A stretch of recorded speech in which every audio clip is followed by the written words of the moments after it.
Hello and welcome to the Holiday Romance Track here at Continual.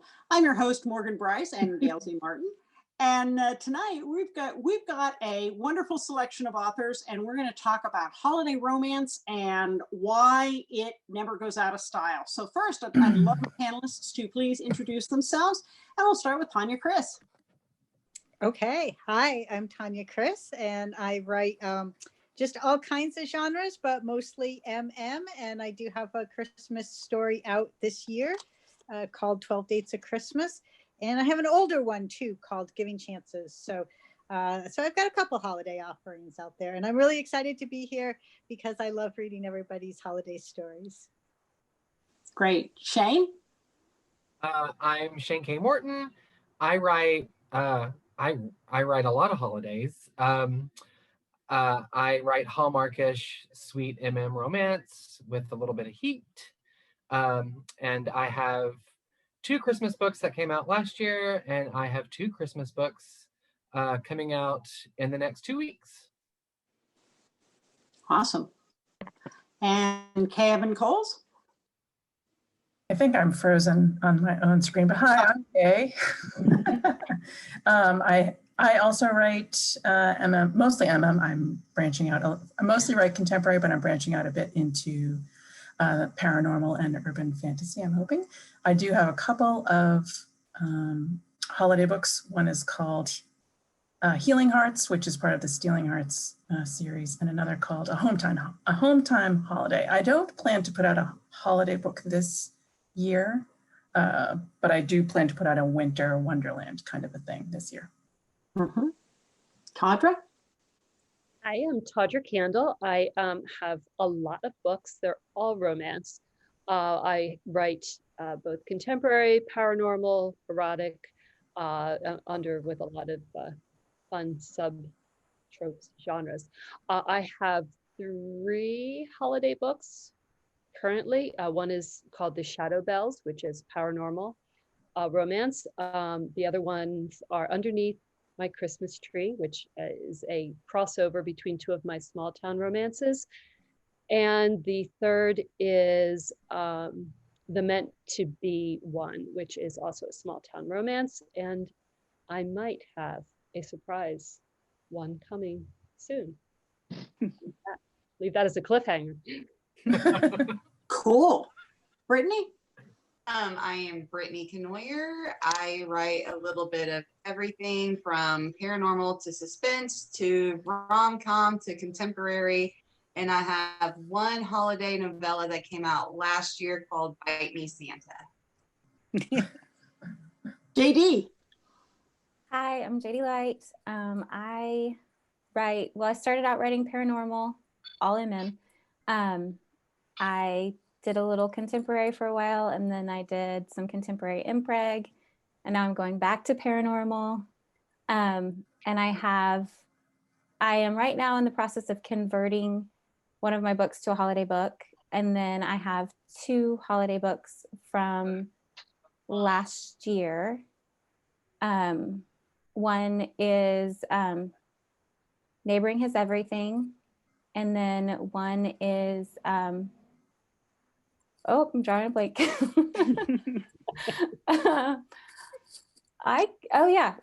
Lights, Camera, Christmas. Andrea? Oh, I'm Drea Roman, and my first series is contemporary MM romance, and since then I've been writing Omegaverse and Impreg, especially in the holiday themed shared universe Bell Valley, and I have one from last year that was about a Christmas elf, and then my book that came out in October was about Santa Claus, and then I have one more in January, kind of late for the Christmas season, but it's about horse shifter firemen, so I'm excited about that. That sounds fantastic.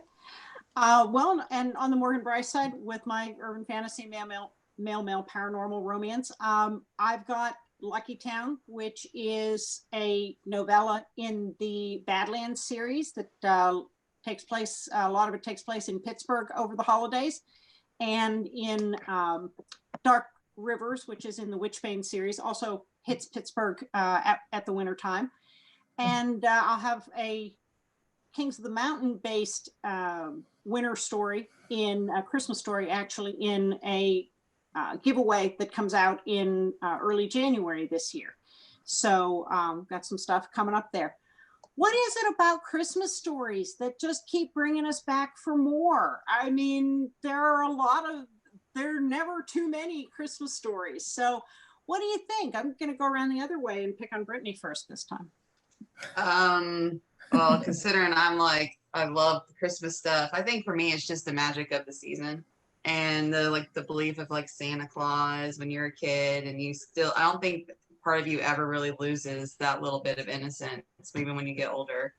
And like, because of the magical times and all the movies and the books you read, there's always that hope of finding love and being happy. And especially right now with everything going on with this stuff, it's nice to get lost and have a little bit of fun escapism. Cool. JD? I cuddly warmth. I don't know. That's all I can think of to explain it. Like, it's just like you want to sit down and read about other people having happy ever afters during Christmas and have your cocoa and be in your pajamas, and I don't know. Works for me. Drea? Yeah, that warm and cuddliness, because that's exactly what I was thinking, JD. And what made me want to write it really was I read so many wonderful ones that made me happy.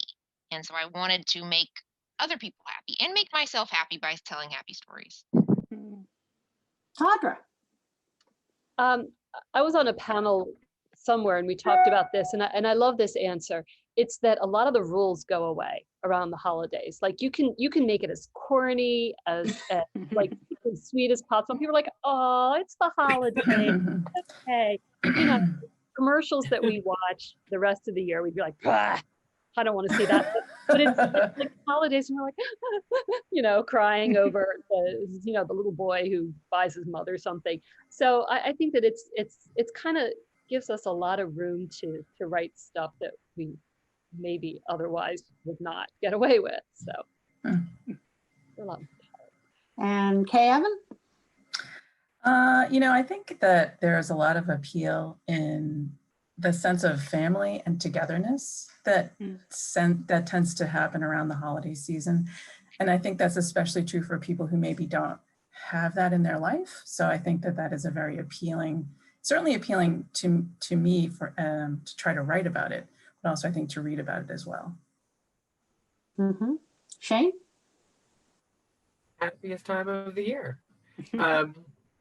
Everyone, it seems like Christmas is one of those holidays that you tend to forget a lot of the stuff that drags you down throughout the year, and the decorations and the lights. I mean, what other holiday do we really go all out for, kind of the way that people go all out for Christmas? And I think it's exactly like Tawdra said with the books that, and all of the holiday movies that we get from, all of the channels. And Christmas movies start showing in October. So it's one of those, we want to feel good again. And Christmas is kind of that re-energizing energy that does that for us. Mm-hmm. Tanya? I really love the traditions. My family celebrates Christmas, and so we have these things that we, always did when we were kids. And sometimes I'm reading a book, and there's a family doing, really those exact same things, and it's just very warm, as other people have said. But also seeing traditions that aren't mine, just fascinating about the so many different ways there are to celebrate these holidays. When my Christmas story this year, one of the characters is Swedish, and that was a lot of fun, was to research what are the Swedish Christmas traditions. So I enjoy getting to peek in on like different families or different cultures, like that whole wide range of how do you celebrate the holiday? I agree with all of you, and I think one of the things I love about the Christmas romances is it's kind of a double dip of happy, because you know that a romance is going to give you a happily ever after, or at least a happily, and a Christmas story had better give you a happily ever after. What kind of Christmas story doesn't? So you're really kind of guaranteed, 2 scoops of ice cream here. You get 2 good things at the end. And, why would you ever pass that up? Are there some tropes that lend themselves more to Christmas stories, or maybe a little less to Christmas stories? Maybe What like, do you think? And I'm going to start in the middle. Pardon? I'm going to pick on Tawdra first. My screen, she's smack in the middle. So Okay. Yeah, well, and this is great because this is I'm sure that a lot of people have similar answers. I think personally, small town, it really Christmas lends itself, and that's probably just because I've read a lot of small town Christmas books. There's something about, think about it. Most of the movies, you've got the big city woman coming back to the small town to try to, open up a bookshop or a candy shop or something, and she's got to deal with, all the people who she left behind. But it's going to be good. It's going to have a happy ending, and everybody's going to join together around the Christmas tree, probably in the village green or something like that. So I think small town does. As far as what doesn't lend it, I think I don't know that there is one. I love like Christmas mysteries. I used to think paranormal didn't, but paranormal really does. Yeah, I don't know. I'll be interested to hear if anybody else has something that just doesn't work. yeah, if you think about it, A Christmas Story by Charles Dickens is a ghost story first and foremost. So, there we go. A long tradition. Yeah. Brittany, how about you? I think being like snowed in, like close proximity is a good one. People, like going away for the holidays, or like, the next door neighbor that you really can't stand, and then they get snowed in together. It's a good idea. Not funny. Yeah, but like she said, I can't think of one that doesn't go with it. Like, even I've written murder mystery, and I can still imagine like someone like going out there and like stalking Santa Claus or something. There's actually like an anti-Santa Claus movie coming out with Mel Gibson. I think you can just pretty much put anything and put a Christmas spin on it. You throw in some elves and Santa Claus and call it a day. JD? Yeah, definitely small town for sure. Snowed in for sure. I like the BFF trope. It's just warm. Already said that. That's just kind of where I see it. As far as not, I really can't think of anything that wouldn't. That's great. Drea? Well, I really like magical, and that's what I've written, and that's what I really like reading about Christmas elves and Santa. But then I was thinking, like, well, what wouldn't work? And I was thinking you could actually do dark Christmas stuff. You could do like Krampus and a Christmas elf or something. So it that Christmas love story, you can just put almost anything in there because it's that magical time that anything can happen. I really like that. Cool. Okay. I like all of the things that have been mentioned so far, but I was just thinking that like a holiday away, like a destination holiday, is always really fun, especially if you're, so I live in the Northeast of the United States, and I would at Christmas time or winter time take a holiday someplace tropical. So that would be a different way to celebrate, but also great. I would love to get away anywhere at this point.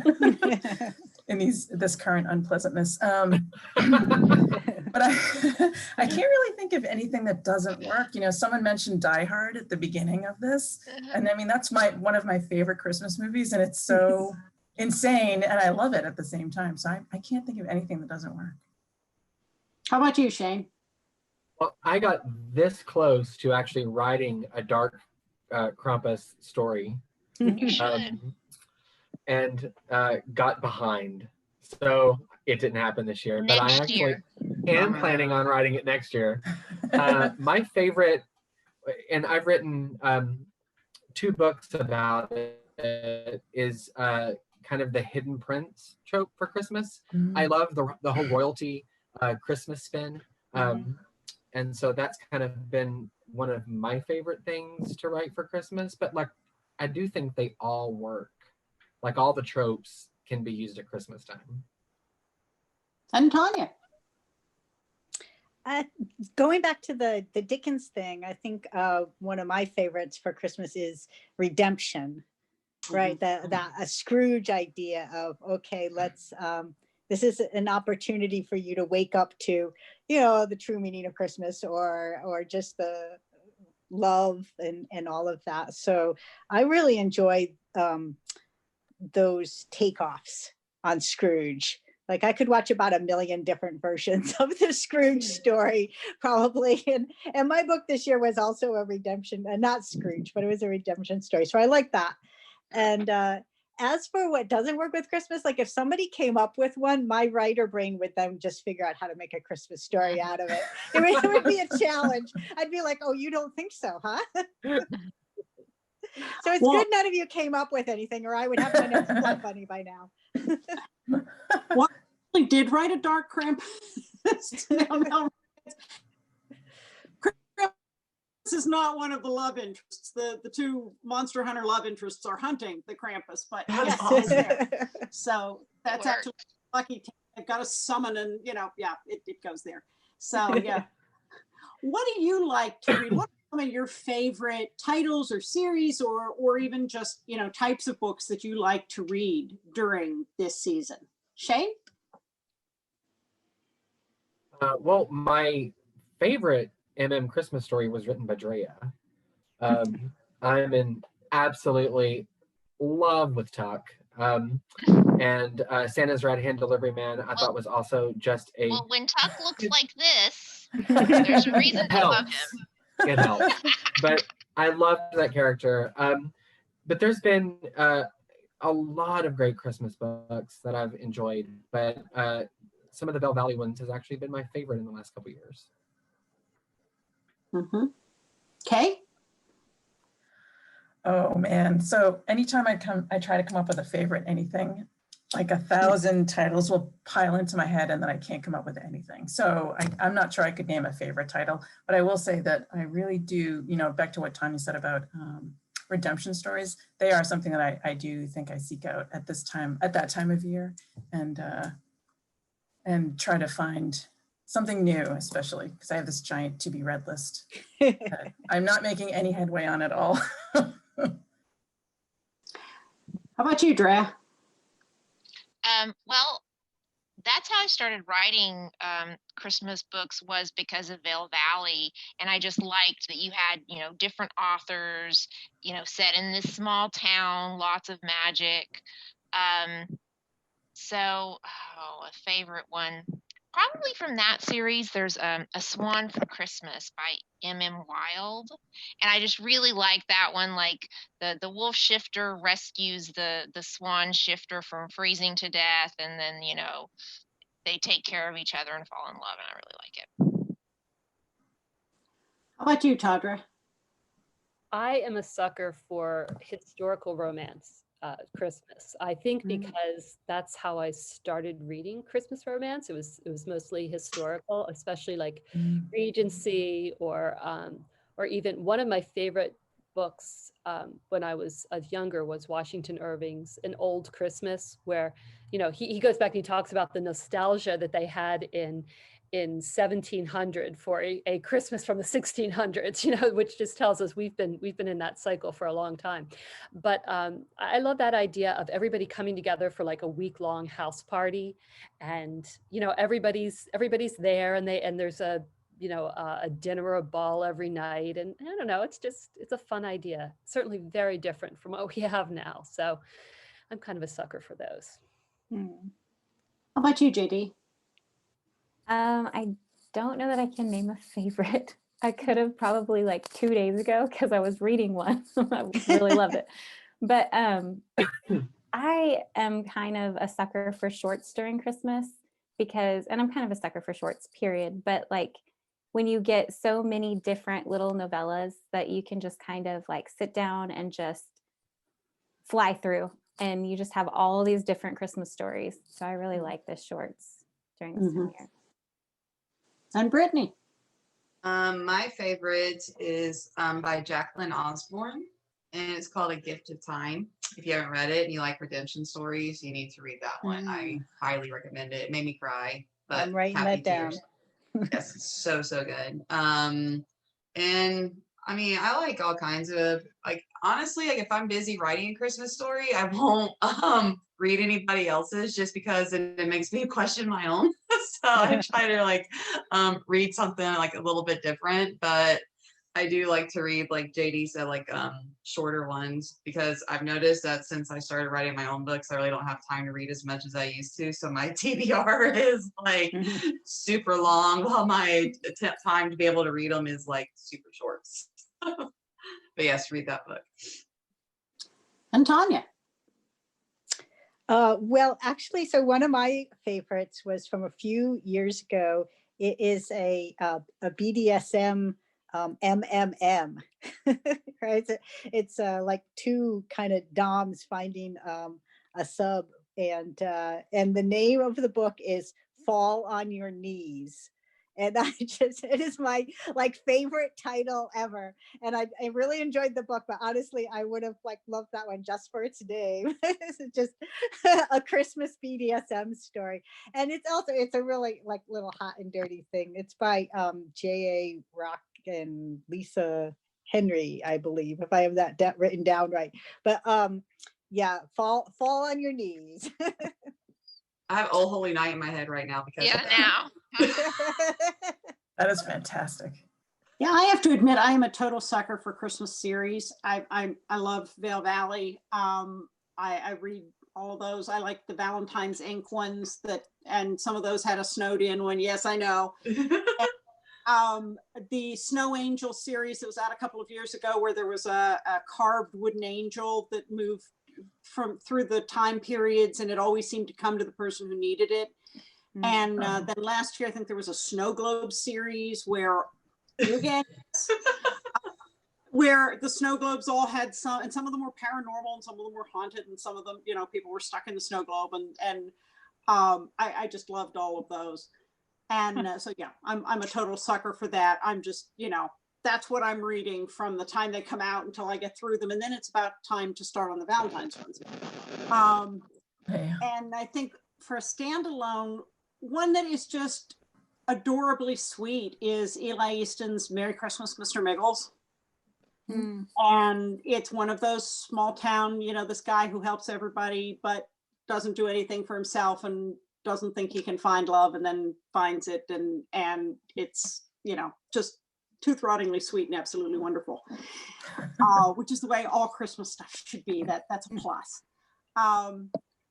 So what were the TV shows or TV specials or Christmas movies that shaped you as a kid? Or what are the ones that now you just can't, it's not the season if you don't watch them? Shane. Charlie Brown for all the holidays, for October, Charlie Brown, Halloween, Thanksgiving, Christmas. I love those. It's not the holiday unless I'm watching them. The Star Wars Christmas special Absolutely is a masterpiece of horrible, and I can't stop myself from putting it on every year just because I adore it. But I'm a big geek, so of course I do. And there was this show on, Ryan Murphy, from American Horror Story and all that, had this first show called Popular on that was in the 90s. And it has what I consider the quintessential Christmas episode of all time. And it is the,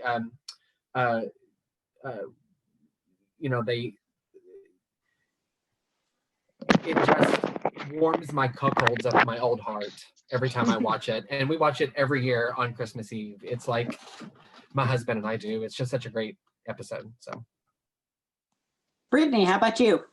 Well, as a kid, I remember, I'm about to show my age here. I don't know if any of you guys remember this, but every Christmas Eve, I believe, it was Wizard of Oz would come on for the holidays, and my family and I would all gather around the TV and watch that. And then getting older, it was the 24 Hours of a Christmas Story marathon that comes on AMC. And I've even been to the house and got pictures holding the Red Ryder BB gun, and then and in front of the leg lamp. And now for me, like I do Christmas in July for Hallmark, then I do the countdown to Christmas movies for Hallmark, and then I watch the new Christmas movies for Hallmark. But yeah, and then I got to watch all like little ABC specials, which are now screwing us over thanks Apple TV with like the Charlie Brown and Rudolph and stuff like that. Cool. Drea? I was trying to look up which guide is which. It's A Christmas Story, the Dickens one. It's from the 80s, and I can't. The guy's name is something Scott. But that one particularly, I liked it because I thought it was really scary. Like you could see the ghost in the doorknob. And then like when the ghost of Christmas Future comes, there's this horrible like ringing sound, like someone shrieking. Like, I don't know what you're talking about. yeah, that one's my favorite. And I have that. My sister found it for me on DVD. The one with That's George, the one I have to watch. George C. Scott? That's it. Yeah. That's it. The George C. Scott one. Because it's scary. I like that. Yeah, I love that. I love that one too. I'm trying to jump all over this all over the place, so everybody gets, mixed up. Tanya. Okay, it's a Mr. Magoo's Christmas Carol. So Mr. Magoo is this nearsighted little short cartoon dude who, I don't know, I think maybe he had a lot of shows, but the only one I've really ever seen is his version of the Christmas Carol. So he's this little nearsighted cartoon character who bumbles around and things, and yet the Christmas Carol version that they do is just really, it's a musical with good music, and it really hits all the tender moments in addition to having like humorous ones. I grew up back in the days when your mom had to look up when your favorite shows were going to be on, and you had to sit down in front of the television at that moment. And then when I got like my first VCR as a grown-up, the first tape I bought was Mr. Magoo's Christmas Carol. So I could watch it whenever I wanted. And then, you know what? I don't think I ever watched it once. But if it came on TV now, I would totally watch it. Like if I stumbled on it, JD.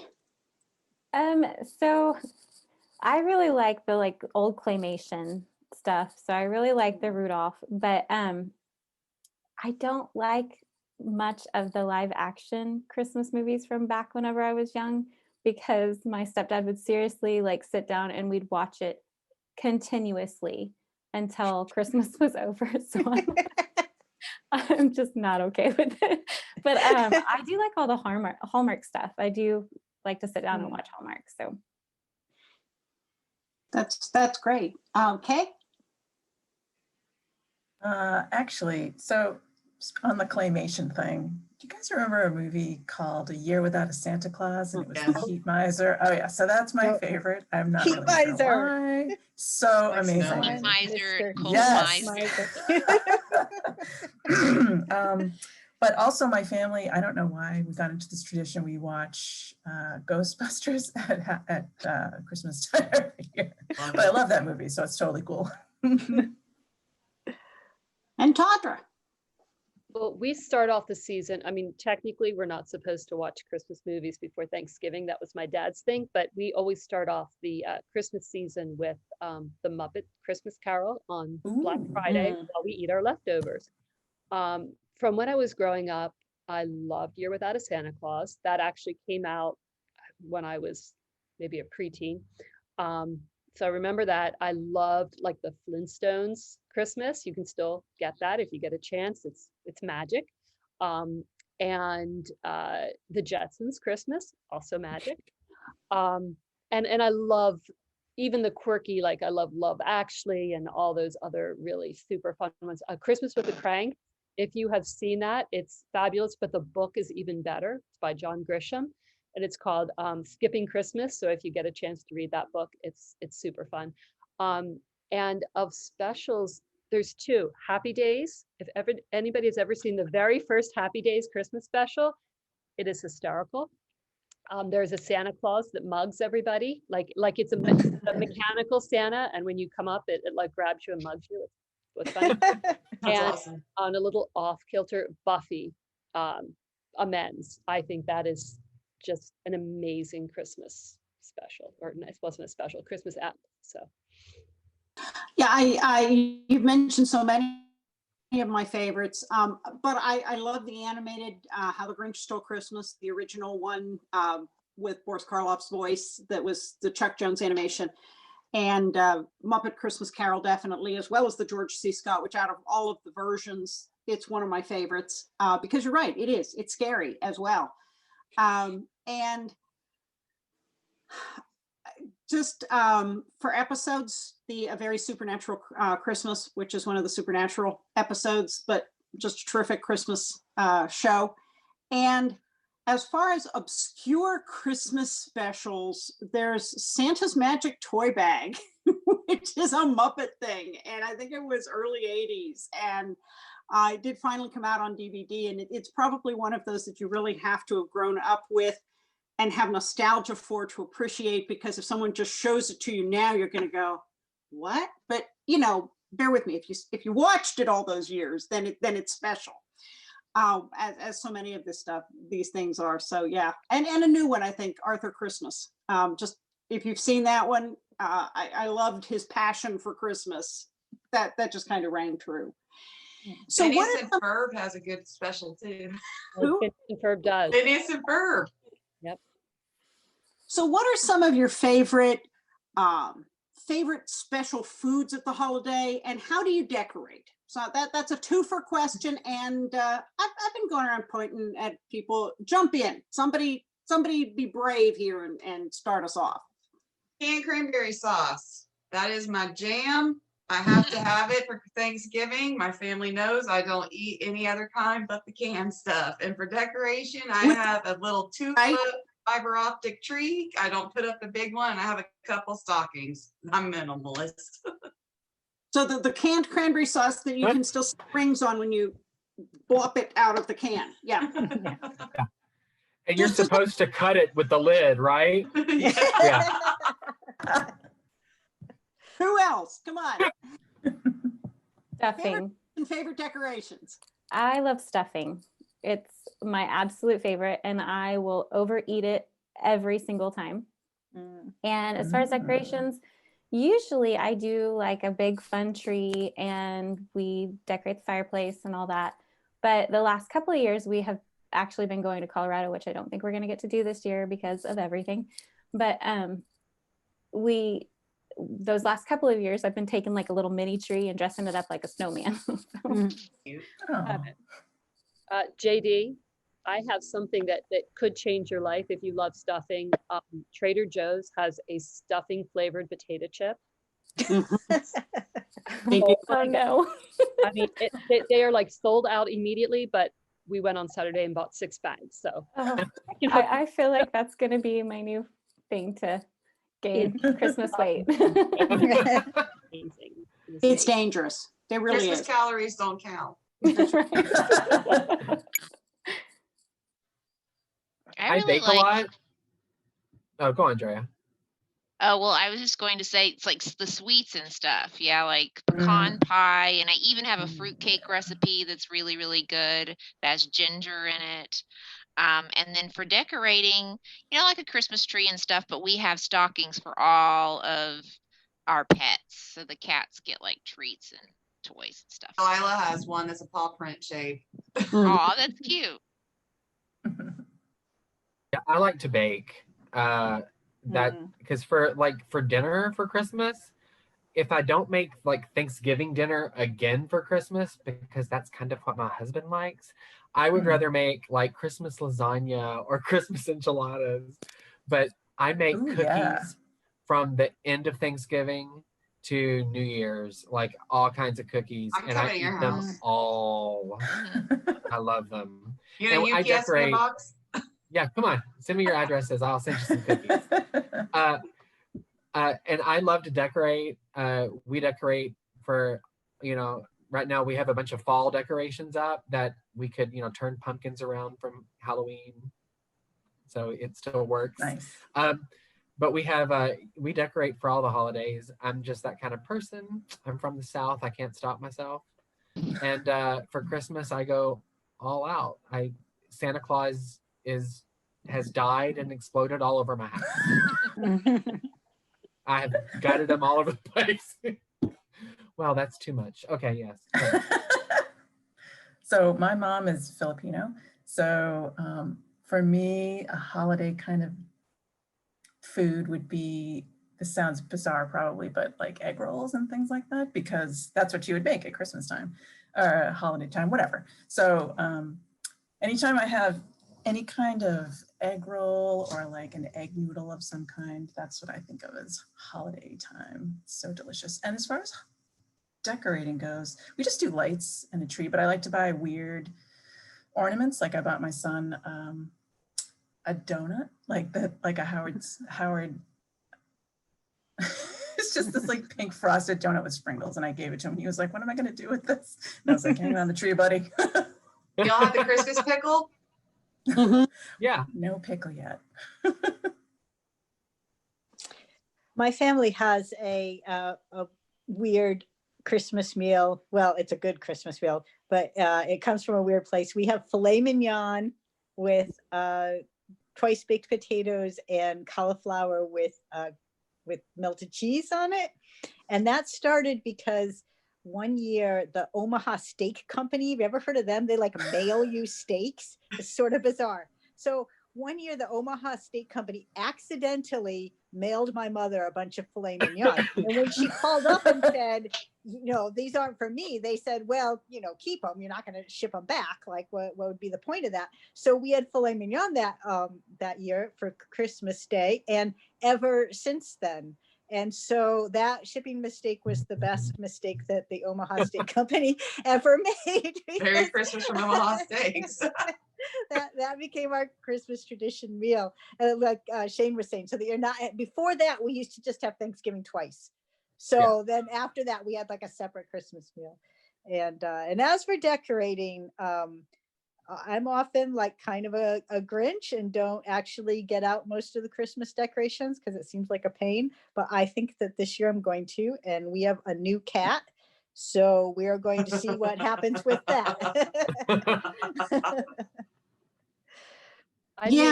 Oh, go ahead. No, go ahead.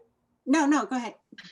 I do a spiced pecans, which are something that my mother passed on. And most of my recipes come from my mother or my grandmother. A lot of cookies, like Shane, I'm pretty sure we might be Christmas twins that were separated, because I do a lot of baking. We actually, I have three grown daughters, and we get together on a day and we like just bake, and then we divide it up and freeze the stuff. I make fudge. I have between 10 and 15 totes of Christmas decorations in my garage waiting to go up. And and we do decorate for every holiday. I have a beautiful Tiffany turkey right now lit up in my hallway. So if you follow me on Instagram, I take my beer pictures. I put the beer next to the turkey and take my daily beer pictures there. And when I lived in the Northeast, I would have like our one room was all Santas, one room was all snowmen, one room was all nativity scenes, one room was all angels. But in Florida, it's much more of an open concept. And so I have to kind of just mix and match everything. But we do go big decorating. So sounds like. Why not? Yeah, I mean, food wise, we usually do the turkey with all the stuffing, and I'm also a huge stuffing addict. I mean, the turkey is really just a vehicle to make the stuffing taste better. You can kind of every turkey. Yeah, and a deviled egg recipe that we found in Southern Living that now nobody can have a holiday without. But for Christmas, we usually get some kind of ham. And so there's a scalloped potato recipe that now has just become required for holidays at our house. But as far as decorating, I firmly believe that if you can't see it from space, you haven't done it right yet. Griswolds? We have a pre-lit, we do 3 different Christmas trees, full size. And the one in the family room, it's pre-lit. And then I add another 4,000 lights to it. I'm not kidding. Like seriously, another 4,000 lights. It glows. And then we've got the lights in the bushes and we've got the lights in the trees. And yeah, we're that house in the neighborhood, but I love it. And we got in this habit back when you could travel you know, we really didn't need more stuff, but we decided we'd get Christmas ornaments when we went on vacation because you don't have to dust them all year long. Who dusts?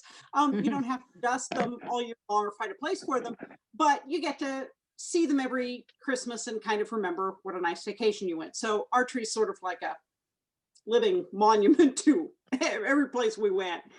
And we have another. That's a good idea. We have another tree that's more, you know, themed in color, and then one tree that is all the stuff that the kids made when they were back in daycare. They're now adults. But I thought they'd be embarrassed by it, but now they drag their significant other over and go, see, I made that. The art lives forever. Yeah. And the funniest one on that is they used to give out those AOL discs back in the day, and they were free, and they'd mail them to you. You just couldn't get away from them. Well, daycares used them as free craft materials because they were sparkly. So people would just put glitter glue on them and then hang them on a ribbon. And, hey, Awesome. hey, Mom, I That's made amazing. So yeah, all of that. Well, folks, we have actually, you know, gone through our time, and this has been so much fun, but I want to go around again, make sure everybody gets a chance to mention if you've got a holiday book coming out this year, or you just have a perennial holiday book you want to mention, as well as where people can find you online. So I'm going to go back around the original way and start with Tanya. Okay, I do. I have a Christmas novella. It's called 12 Dates of Christmas, and it's about an Instagram influencer who has set up a fake relationship campaign, basically, where he's going to go on 12 dates over 12 days, and at the end he's going to find, you know, the one, except it's all pre-planned ahead of time who the one is. And you know, he's all just doing it for the likes, basically. And then while he's on his way to date one, he meets a guy, and now he's falling in love for real while trying to keep up this fake Instagram campaign. So I call it a double fake relationship trope, right? Like the fake relationship turns out not to be the real relationship in the end. So that is now available currently. It just came out today. And if you'd like to know more about that or about me, the best place to find me is on my website, which is tanyachris.com. Thanks. Awesome. Shane? I have a YA Christmas romance coming out this Friday called Do You Know What I Know? And it's a part of a YA series of Christmas romances called The Heart of the Holidays.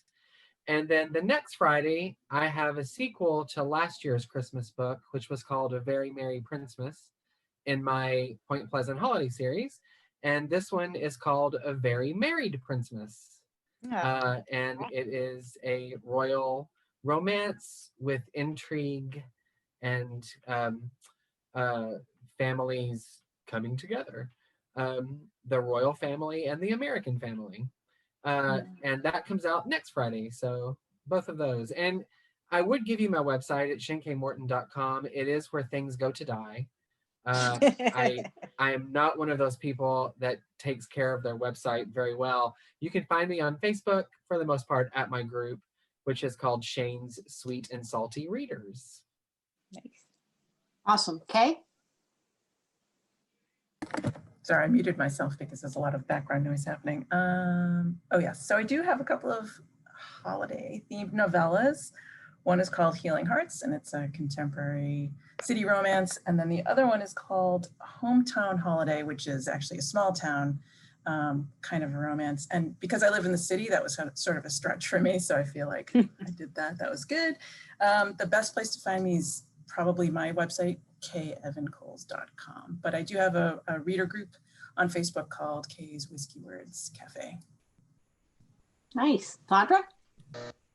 I forgot one of my holiday romances when I was going around the first time, and it's called The Cuffing Season. It came out last year, and it was based on my son and his real life adventures. Everything that happened in there actually happened to either my son or to one of his friends. So it's a really fun, light story.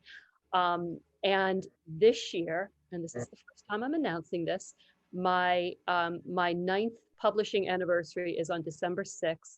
And I'm publishing my 100th book that day. Wow. And it is a Christmas, it is a, thank you, a Christmas book called Snowflakes on the Sand. So, you know, it will be coming out that day as a celebration of the 9 years in publishing. And you can find me at tawdrakandle.com. I'm on Facebook. My reader group is called Tawdra's Naughty Temptresses. And I'm also on Instagram and a million other places. So, and I'm the only Tawdra, so I'm pretty easy to find. Brittany. I have the Christmas novella I mentioned, Fight Me Santa. I was also part of the Valentine's Ain't Snowed In. So I have a, not really a holiday, but it's a winter relief type thing called Ain't Snow Mountain High Enough. And I have a website, but like Shane, I don't use it. I think I updated it like maybe like a year ago. So you can find me like on Facebook, on Instagram. My Facebook group is Brittany's Men in Mayhem. And JD. So I have the one that's coming out this year is a revamped novella, and it is So Stinkin' Deer, drop the G, D-E-E-R. And it's about a skunk shifter and a deer shifter, and it's impreg, and it should be coming out the end of November, early December. Haven't decided yet. And then you can find me. My website has like nothing on it, so I wouldn't suggest going there. Facebook, I would say my group is probably the best place to find me, and it's JD's Cluster FK. Nice. Drea? I have two, and then I have a third one coming out in January. So I have my Veil Valley books. I have Christmas Magic, which is about a Christmas elf who gets amnesia because Santa's sleigh crashes. It's the drunk reindeer. It's their fault. And then this year in October, I published Santa's story, Santa's Right-Hand Delivery Man. So that's my newest Veil Valley. And then in January, I have some horse shifter firemen. They found their third at the end of his Christmas Magic. So it's their story with their magical mate. And the best place to find me is on Facebook, Drea's Dirty Divas. I don't even have a website, so I'm like at the worst end of this. Not updating. I don't even have one. So it's on the long to-do list that never gets finished. And for me, I've got a story in Christmas at Caneham Castle, which came out last year. It was 7 authors all writing about the same fictional castle. And my couple, Tegan and Anthony, are actually from my Deadly Curiosities series, which is one of the Gale series, not necessarily a romance, it's more urban fantasy, but their story is definitely a romance, and there's a nice heat factor in that. And then I'll have A Christmas Spirit, which is the short story in the Winter Wonderland multi-author prolific works thing coming out in January, and 2 other Morgan Brice Christmas stories. If you count monster hunting over the Christmas holidays with some Christmas cheer thrown in, and I do totally. Lucky Town and Dark Rivers both have Christmas themes in them. And I'm hoping to do more Christmassy stuff later on, but that's, you can find me at morganbrice.com, gailzmartin.com, and I'm on Facebook and Twitter under those names as well, so I'm pretty easy to find. Folks, thank you so much for being here tonight, for sharing your evening with us and sharing your holiday cheer and all these wonderful stories. Now we're going to go out and stuff our Kindles, which is exactly what we need to do. So happy holidays to everybody. Thank you so much for being here. And thank you to everybody watching. Have a wonderful evening and very happy holidays. And there'll be more holiday romance here on Continual.